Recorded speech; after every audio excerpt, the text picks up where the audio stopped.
Welcome back everyone to the Grand Campaign, Darkest Tower.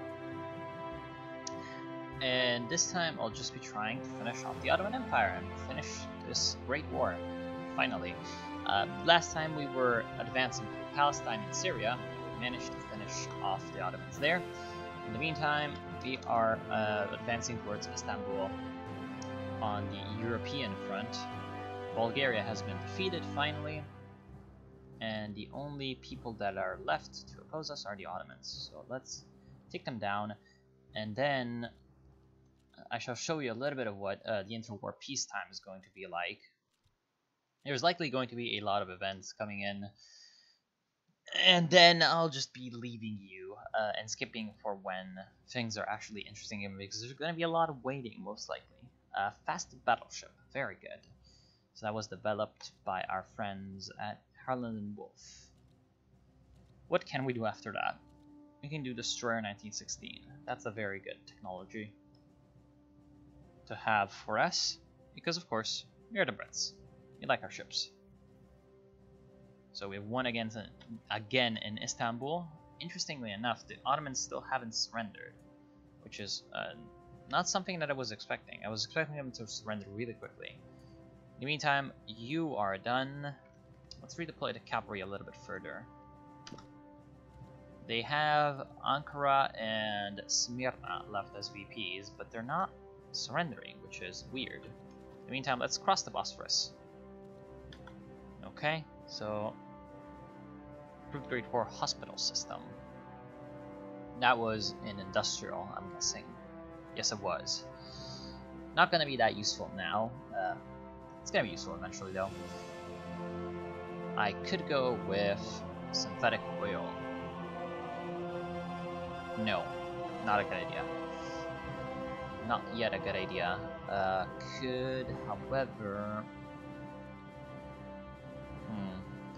1916 cavalry. The Royal Small Arms Factory.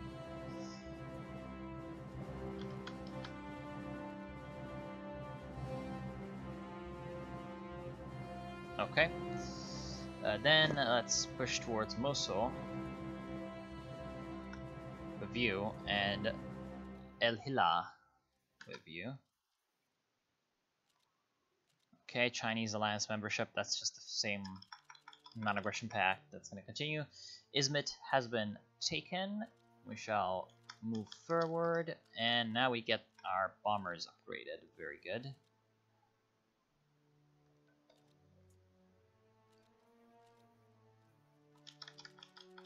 And there we go. The Ottoman Empire surrenders and is defeated. So this is a pretty sure officially the end of the Great War. You guys are all...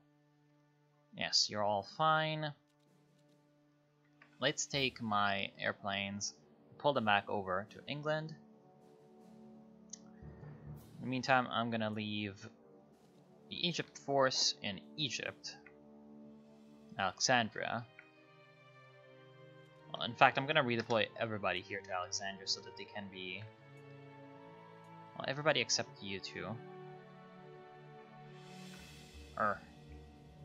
Yes.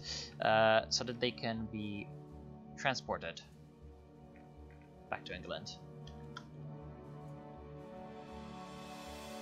I should have some transports all over. You guys go back to Malta. Still have some ships in Malta, which is okay. I'm gonna reorganize those. And you also go back to Malta. There we go. It's gonna take a while to reorganize all this stuff. Interesting, the Russians didn't get Constantinople, but what might happen is once we do the Treaty of Sèvres to carve up the Ottoman Empire, they might get something. Hold on. Okay. And we're getting the Scent. Okay, so the outcome of the Great War, historical. In the United Kingdom, funding the war has been a severe economic cost. From being the world's largest overseas investor, it became one of the biggest debtors, with interest payments forming around 40% of all government spending. Inflation more than doubled between 1914 and its peak in 1920, but the value of the pound sterling consumer expenditure fell by 61.2%. Material loss was slight, the most significant being 40% of the British merchant fleet sunk by German U-boats. Most of this was replaced in 1918 and immediately after the war.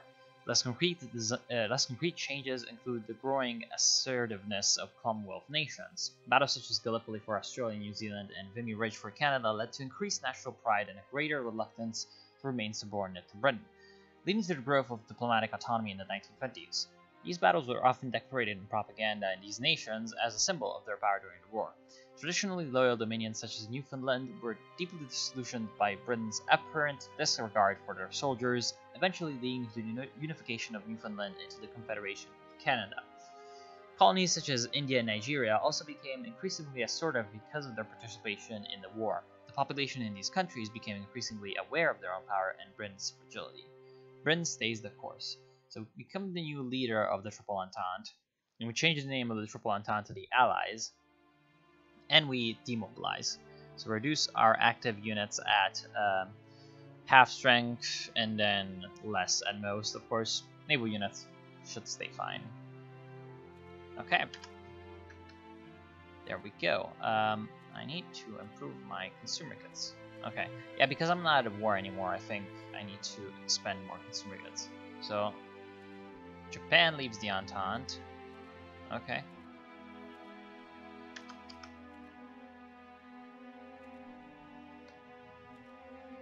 Of course, they might become our enemies later. Air Force is too large. With the end of World War I and global disarmament, most nations had very tiny air forces. You can't sustain an air force with more than 3 squadrons of a type. Ooh. Okay. So that probably deactivated a lot of our... Yeah, it deactivated a lot of our stuff. In fact, it deactivated all of our...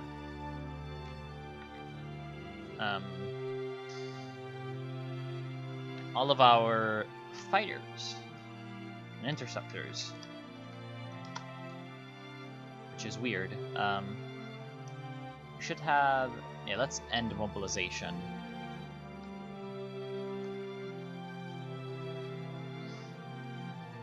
Let's end mobilization.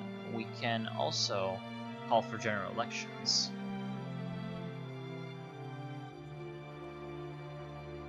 So we're social conservative.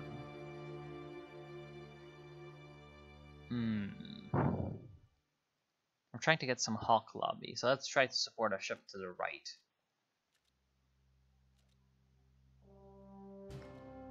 Okay. Then I've got all these troops out here. Of course, they're all... Really now? I'm pretty sure it's supposed to be limited to 66.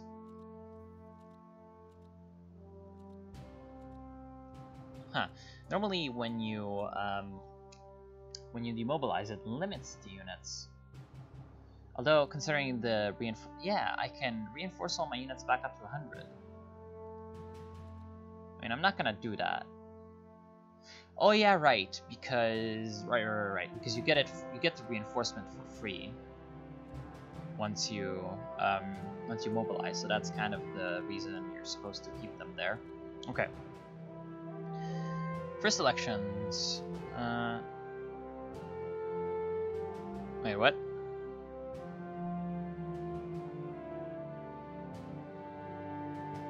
Why are we receiving events about Russia? That might be a bug. Unconvincing speech. Did we choose for Russia? Or no, we didn't. That's weird. We got an event about a Russian election. It's weird. Gearing restrictions lifted. You may now rearm and expand our proud nation's air force. We may build new close air support again. We may build new interceptors again, new multi-role fighters, new naval bombers, new strategic bombers. Okay, first we shall go with... actually multi-role fighters. Because soon enough I'm gonna have those researched. And so I'm gonna want to build some of those. More convincing speeches. Then down here, my Air Force is limited to 3 of each type, so stop that. Don't really care about the Handley pages.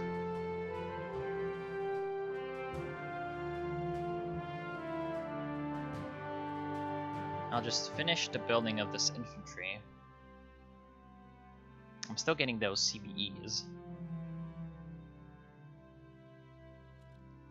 And I want some fighters. Let's get 3 of them. Then let's cancel those. Cancel those. Do some convoy escorts. Where's escorts? Yes. Convoy escorts will be useful. I could get some subs.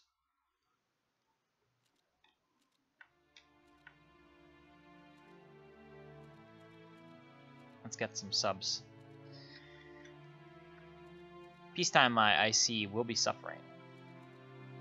Of course. Ooh, I do have the fighter 1. Although, it's a pretty weak one. Okay, interceptor fighter. Oh, okay. I guess we got the fighter for free? I don't really understand. Weird. Let's just build them. Build the fighters. And then build some... Don't need any of these. Really don't need any of those. So... build some HQs. HQs are good.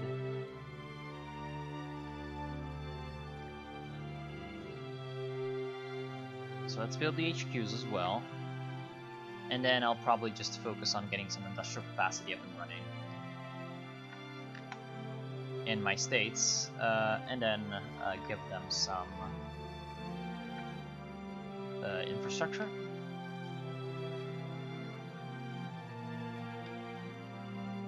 Which helps with the resource gain. Very useful. Also, of course, helps movement speed, which is nice. So I'm gonna do that all throughout southern England. Yeah, look at all that energy production that's gonna be increased. Very useful. Huh.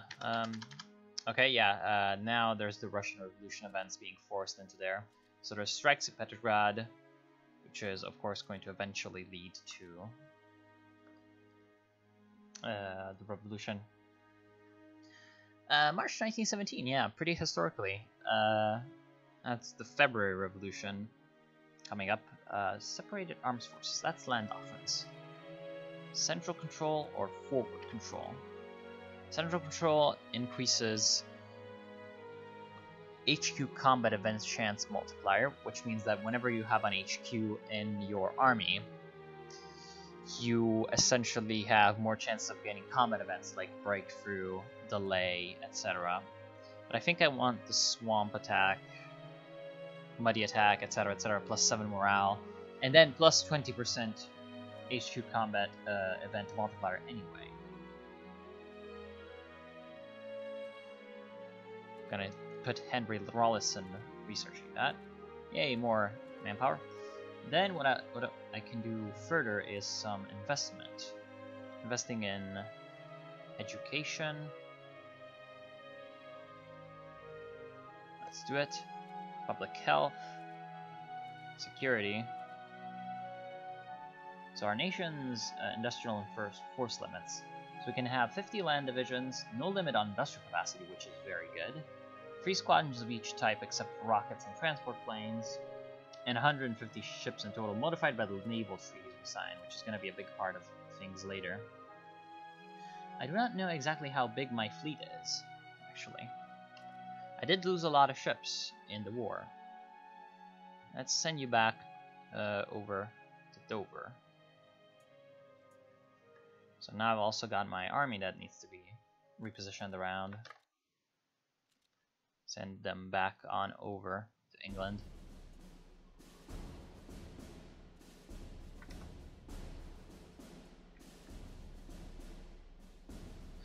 For some reason, there's some weird Russians coming through. Okay. As an example, wait. Oh, gearing restrictions lifted. Oh, okay. So now, just get interceptors. Interceptors are also useful.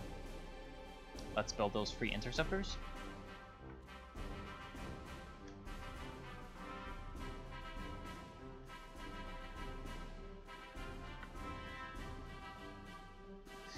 See, just as an example of what's going to be happening for a long time, this is what I'm going to be showing you for the rest of this part. If you are particularly bored by peacetime, just skip ahead. Nobody's forcing you to stay. But yes, this is exactly what's going to be happening for a long time. So, just pulling together things.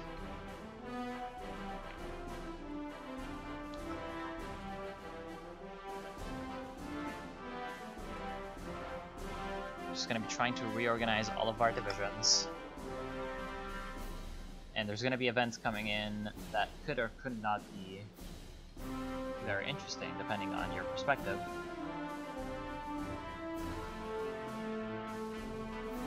Okay. And it's just going to be a lot of equipping of my ships and armies with various things that I'm receiving. I just need a cavalry division for you. I think I'm out of cavalry divisions. Just put them into some of these infantry divisions. Okay.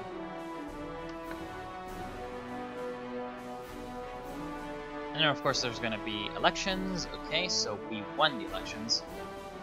And we got some Hawk Lobby. Very good. That's exactly what we wanted.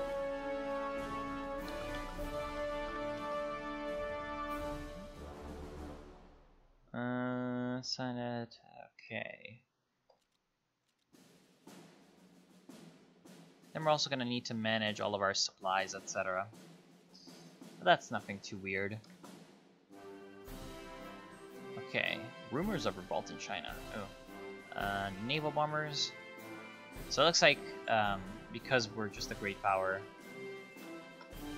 we're gonna have the ability to have essentially every unit we kind of care about having.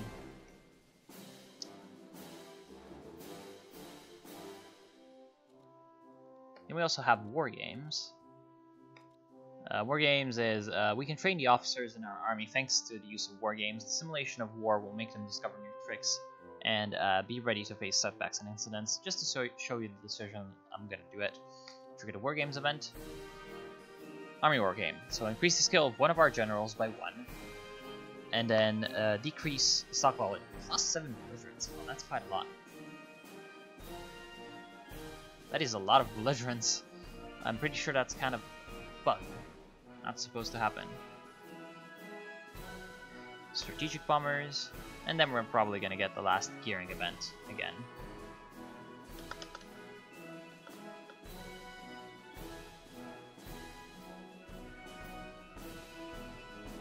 Okay, so disarming the army. The peace treaties of 1919 through the 1920s developed common ideas in order to prevent a future war and settle disputes. Agreements to disarm most nations provided a sense of security, especially after the Treaty of Versailles. However, the idealistic notions of the peace treaties proved unsuccessful, as none of the nations wanted to disarm first. Many treaties that followed the First World War also created in order to make sure that the stronger powers would not dominate. So our military land force limit is 60 divisions. Oh, that's gonna deactivate everything?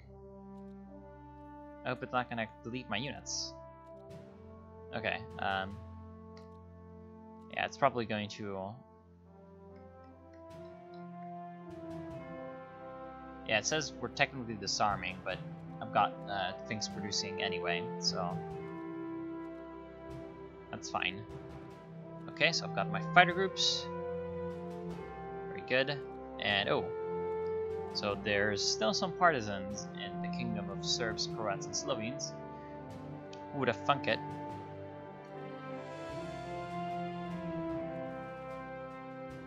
Who would have thunk it?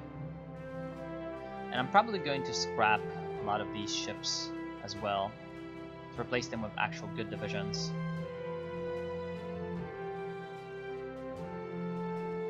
Good divisions, good ships, sorry. So that's the Mediterranean fleet.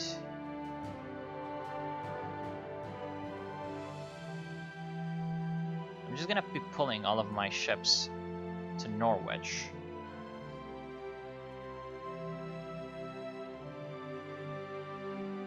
Wait, I've got more ships in Dover that aren't moving. Wait, what? Oh, right. Your base is supposed to be Dover, but you're actually somewhere else. Isn't that nice of you? Okay, so you're already in Norwich. Oh, I've still got you. Never mind. Cape Town Squadron. And yes, mostly because we have a ship limit now, and so I want the ships to be at their most advanced state. I don't think I want you to do that. I want you to transport people. Really? Free transports? Sure.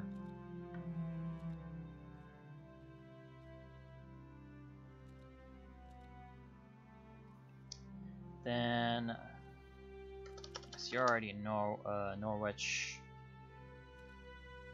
You're now in Alexandria. Good, so I can transport the last of the troops off of Egypt. The rest of the troops that are going to be transported. Okay, so the Air Force is too large. Oh, really now? Yeah, reduce to 3 at most. That's what I have. 3 at most. Oh well. Okay, disarming the army. Yeah, I know. Our land force limit is 50 divisions.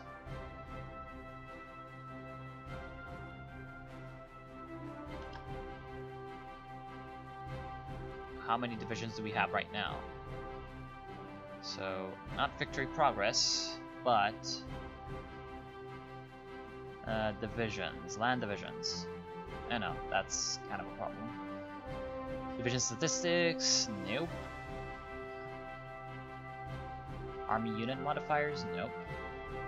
Yeah, there's quite a lot of information that you can access in the ledger. Convoy summary, army units, land brigades. There used to be a way to see national army comparison. There we go. So total 51. Oh no.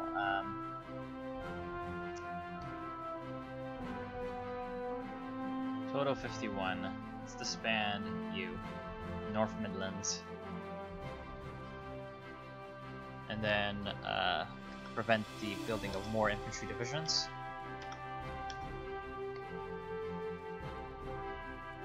Okay, so the military recovers.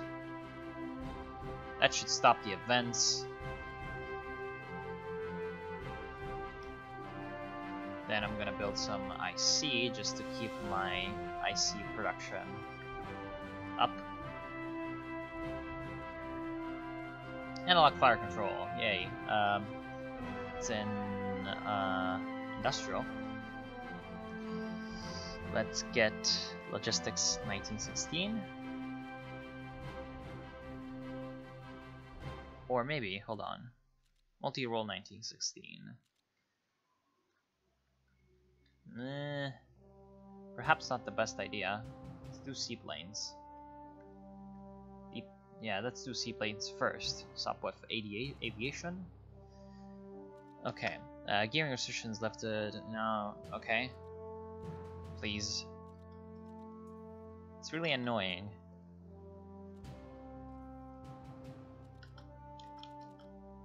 Okay, so major riots in Petrograd and Nikolai II flees. Experimental tank built. So the Land Ships Committee was a small British War Cabinet Committee established in 1915 that to deal with the design and construction of what would turn out to be the tanks during the First World War. Headed by the First Lord of the Admiralty Winston Churchill, the Land Ships Committee was composed mainly of naval officers, politicians, and engineers. Heverington proposed a large wheeled landships of 300 tons, and this was Churchill's initial interest. Okay, so that was the heavy tank. Most likely now we can actually research tanks. Yes. Just going to activate the unit. Oh, actually we do have the Mark 1 that we can build now. If you go down here, there is the Mark 1. We're supposed to have the heavy tank. I guess it's not activated yet.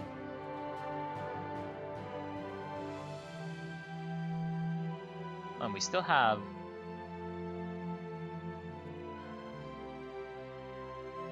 too much production. Well, easily remedied. Let's get some more. I see. Okay. British post-war election. This was the first election since World War I, with the Conservative Party running as a coalition front with the Liberal Party. However, some Liberals were against this coalition front and ran alone, with H.H. Asquith leading the effort. This combined effort would isolate the Labour Party from winning. So we can either have the Labour win, which I believe is supposed to be the historical outcome. No, wait. For 1922 elections, I'm pretty sure the Labour Party won. Whereas the coalition front should win this time. Yeah.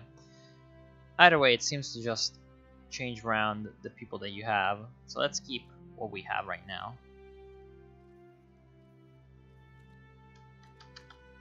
Oh, Petrograd Soviet.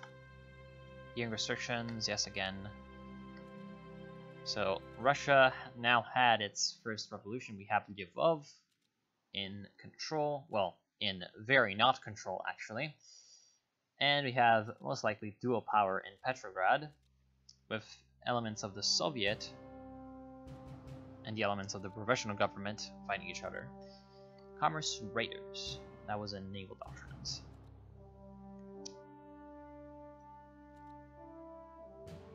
I would like to get convoy navigation. Yes. Improving my convoys is all of what I'm about. Because I like, as Britain, I like my trade. Great War Destroyer. Very good.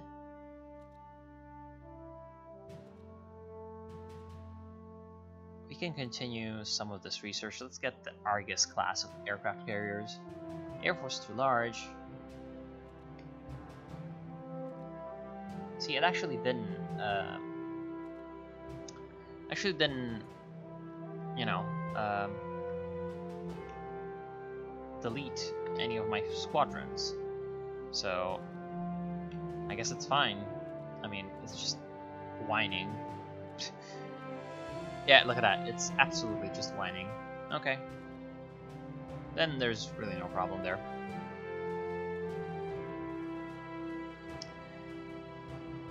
Okay. Thanks. That's very useful. So the free market stimulates research is really... Oh. Okay, so that's Nicholas escaping, I think.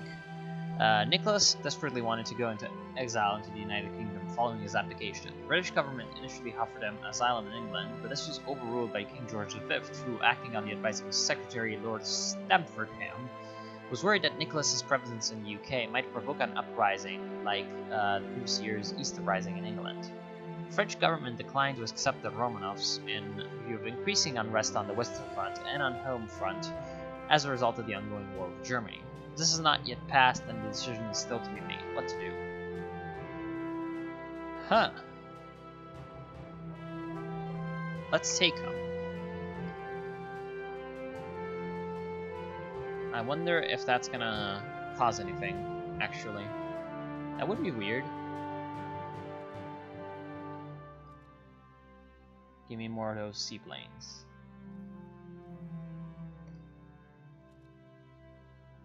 Yep, seaplanes. My aircraft research knows what's up. Yeah, let's do Sopwith Aviation for the fighter. Even though we already have that fighter model producing. And now we can upgrade the seaplanes. Very simply, very nicely, very neatly. Oh, that's the end of the part. I want to thank y'all for watching. Hope you've enjoyed the Grand Campaign so far. Hope you continue to enjoy it, and most likely the next part you'll see me in. Oh, I know why. I know why I was doing that. It's because it's still building those bombers. Please stop that. Yeah, thank y'all for watching. Hope you enjoyed. I also do not need you, I think, because I've got all the interceptors I require. Yeah, never mind. That was just me being bad and forgetting myself. Okay. And also build some destroyers. There we go. And I'll see you soon.